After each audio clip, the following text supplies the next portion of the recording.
नमस्कार साथियों, मेरा नाम ममता है और मैं एक विज्ञान शिक्षिका हूँ। आपका स्वागत करती हूँ अपने learning platform think explore enjoy पर। दोस्तों, पिछले पाठ में हमने कोशिका जीवन की सबसे छोटी इकाई के बारे में जाना। हमने जाना कि जैसे एक ईंट इमारत की सबसे छोटी इकाई होती है, पर सोचिए, क्या अकेली ईंट कोई इमारत बना सकती है? नहीं ना। इमारत बनाने के लिए हमें एक जैसी हज़ारों ईंटों को एक साथ जोड़ना पड़ता है, जो मिलकर एक मजबूत दीवार बनाती हैं। ठीक इसी तरह हमारा शरीर भी एक जैसा काम करने वाली कोशिकाओं का एक ग्रुप बना लेता है, एक टीम बना लेता है। ये कोशिकाओं की सुपर टीम ऊतक कहलाती है। तो आज हम कोशिकाओं के इस टीम वर्क को समझेंगे और जानेंगे कि कैसे अलग अलग टीमें मिलकर के पेड़ पौधों और हम इंसानों को बनाते हैं।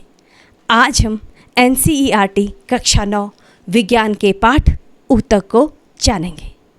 तो दोस्तों, एक जैसे कार्य करने वाले कोशिकाओं का समूह ऊतक कहलाता है और ऊतकों को हम 2 भागों में बांट सकते हैं। पहला पादप ऊतक और दूसरा जंतु ऊतक। पादप ऊतक के बारे में बात करते हैं। एक छोटा सा पौधा एक बड़ा वृक्ष बन जाता है। इसमें राज छिपा होता है एक ग्रोथ टीम का। मतलब हम कह सकते हैं कि एक छोटा सा पौधा विशाल वृक्ष बन जाता है। वो लंबा होता है, मोटा होता है और हर रूप से वृद्धि करता है। तो ये सब होता है विभज्योतक ऊतक अर्थात मेरिस्टेमेटिक ऊतक की वजह से। कह सकते हैं कि ऐसे ऊतक जो बार बार विभाजित होते हैं, अर्थात जिनमें विभाजन की अद्भुत क्षमता होती है, वो विभज्योतक यानी कि मेरिस्टेमेटिक ऊतक कहलाते हैं। ये पौधों के कंस्ट्रक्शन वर्कर्स हैं जो हमेशा पौधों को बड़ा करने में लगे रहते हैं। ये 3 जगह पर पाए जाते हैं। सबसे पहले शीट्स पर, अर्थात ये जड़ और तने की चोटी पर लगे होते हैं और पौधों की लंबाई को बढ़ाते हैं। कहलाते हैं शीर्षस्थ विभज्योतक, इंग्लिश में एपाइकल मेरिस्टम। दूसरे प्रकार का विभज्योतक कहलाता है पार्श्व विभज्योतक। ये तने की चौड़ाई को बढ़ाते हैं। कह सकते हैं कि ये पौधे की मोटाई अर्थात उसके घेरे को बढ़ाते हैं। अब बात करते हैं तीसरे प्रकार के विभज्योतक की, जिसका नाम है अंतर्विष्ट विभज्योतक अर्थात इंटरकैलरी मेरिस्टम। ये पत्तियों के आधार या टहनियों के पास होते हैं। आपने गन्ने को देखा है, उसकी गांठों के पास यही ऊतक पाए जाते हैं जो इंटरनोड की वृद्धि में सहायक होते हैं। जब विभज्योतक ऊतकों की कोशिकाएं बड़ी हो जाती हैं, बार बार विभाजित होकर के उनकी विभाजन क्षमता जब खत्म हो जाती है, तो वे एक खास काम करने लग जाती हैं, अर्थात तब ये स्पेशलिस्ट बन जाती हैं और स्थायी ऊतक कहलाती हैं। यह 2 तरह के होते हैं। पहला सरल स्थायी ऊतक और दूसरा जटिल स्थायी ऊतक। बात करते हैं सरल स्थायी ऊतक की। ऐसा समझते हैं जैसे एक ही तरह के खिलाड़ियों की टीम। मतलब हम कह सकते हैं कि यह एक ही प्रकार की कोशिकाओं से बनी हुई होती हैं। इसके बहुत सारे प्रकार हैं, तो मुख्य प्रकार हम यहाँ पर जान लेते हैं। सबसे पहले पेरेनकाइमा। ये पौधों के पैकिंग मटेरियल हैं। ये भोजन का भंडारण करते हैं। ये जीवित कोशिकाएं होती हैं। इनकी दीवारें पतली होती हैं। दूसरे प्रकार का ऊतक है कोलेनकाइमा। ये पौधों को लचीलापन, फ्लेक्सिबिलिटी देते हैं।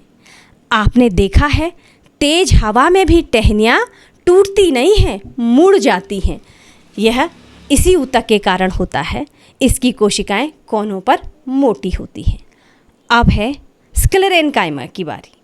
ये पौधों को कठोरता और मजबूती देते हैं। आपने देखा है कि नारियल का जो बाहरी रेशा है वो इसी प्रकार का बना होता है। ये बहुत कठोर होता है।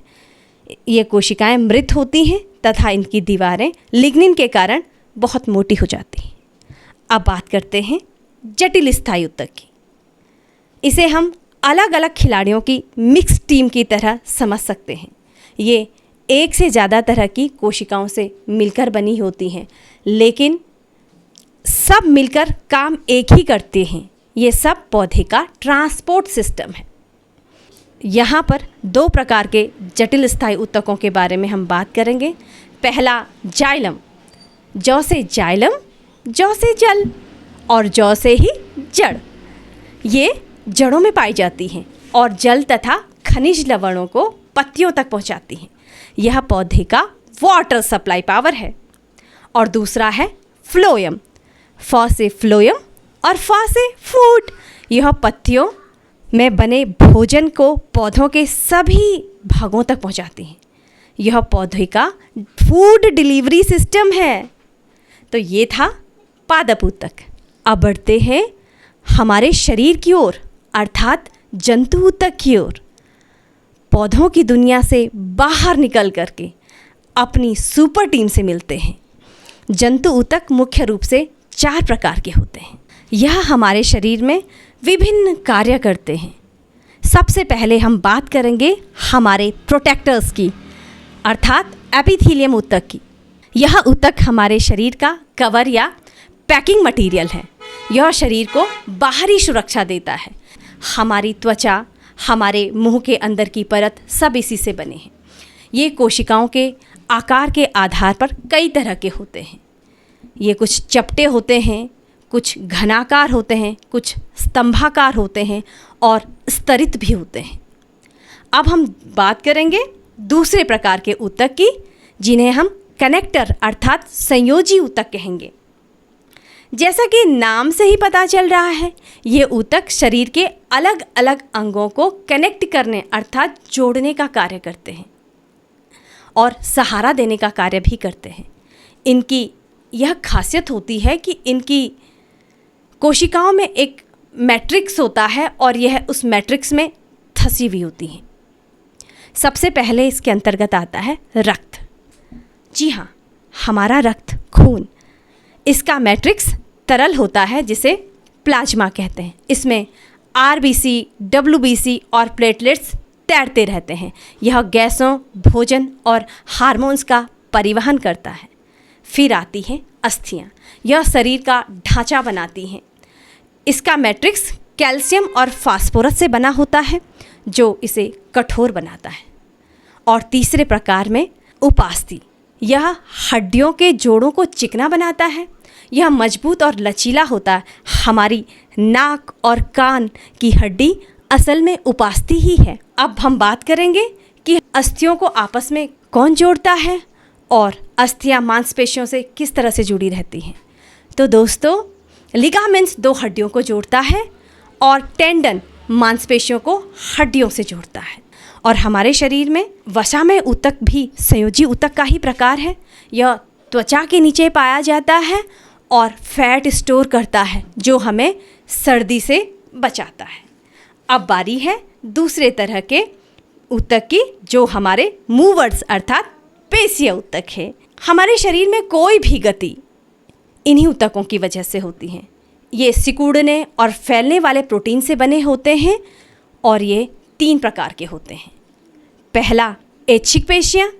ये हमारी इच्छा से काम करती हैं, जैसे हाथ पैरों की मांसपेशियाँ। इन्हें हम जब चाहें हिला डुला सकते हैं।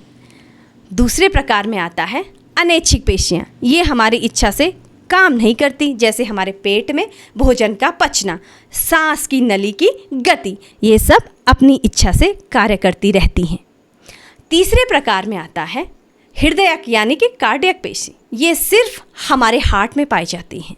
ये जीवन भर बिना थके, बिना रुके सिकुड़ती और फैलती रहती है ना ये भी कमाल की टीम।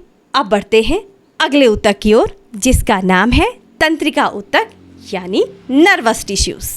यह हमारे शरीर का कमांड सेंटर है और वायरिंग सिस्टम है। हमारा मस्तिष्क, रीढ़ की हड्डी और ढेर सारी नसें इसी ऊतक से बनी हैं। इसकी कोशिकाओं को न्यूरॉन कहते हैं। यह बहुत तेज़ी से संदेशों को एक जगह से दूसरी जगह भेजता है। जब हमारे पैर में कांटा चुभता है तो दिमाग तक दर्द का सिग्नल पहुंचता है और यह सिग्नल सेकंड से भी कम समय में पहुंच जाता है ना कितना यूनिक यह सिस्टम। तो दोस्तों, आज हमने देखा कि जैसे करोड़ों कोशिकाएं मिलकर एक सुपर टीम यानी ऊतक बनाती हैं और कैसे ये ऊतक मिल करके एक अद्भुत डिवीज़न ऑफ लेबर यानी श्रम विभाजन करते हैं। कोई सुरक्षा दे रहा है, कोई जोड़ रहा है, कोई शरीर को हिला रहा है, तो कोई सिस्टम को कंट्रोल कर रहा है। यह टीम वर्क हमें सिखाता है कि जब अलग अलग काबिलियत के लोग एक साथ मिलकर एक लक्ष्य के लिए काम करते हैं तो कुछ भी हासिल किया जा सकता है। ठीक जैसे ये ऊतक मिलकर के हमें और इस खूबसूरत प्रकृति को बनाते हैं, ठीक इसी तरह विज्ञान भी सिर्फ फैक्ट्स याद करना नहीं है, यह अपने और अपने आसपास की दुनिया के इस अद्भुत डिज़ाइन को समझने और सराहने का नाम है। तो अगली बार जब आप एक पत्ते को छुएं या अपना हाथ हिलाएं तो आप इन अदृश्य सुपर टीमों का धन्यवाद ज़रूर कहिए। धन्यवाद। मिलते हैं किसी अन्य विज्ञान यात्रा में, तब तक के लिए बाय बाय।